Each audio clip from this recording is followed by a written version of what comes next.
Labis ang pighati ng mga naulila ng 3 sundalong namatay sa pakikipagbakbakan sa Bangsamoro Islamic Freedom Fighters sa Midsayap sa North Cotabato nitong Lunes.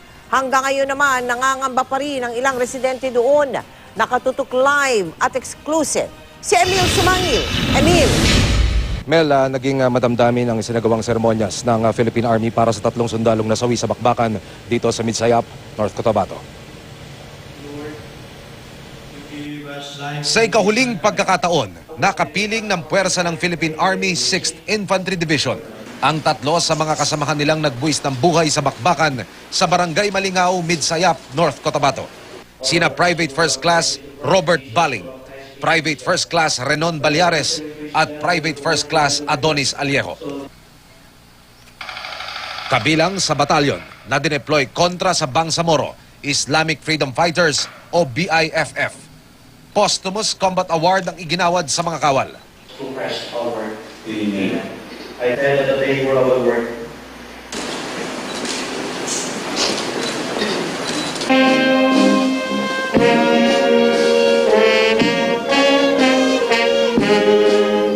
So we would like to say to the public that while the soldier's life is only the capital for these purposes, sana maintindihan nyo na ang lahat ng ginagawa namin ay para sa ikabubuti ng ating pamamayanan. Mula sa kampo, ihahatid ang kanilang mga labi sa kanilang mga tirahan. So nagbuwis po sila ng buhay para po sa ating bayan at para po sa mga mamamayan ng Midsayap.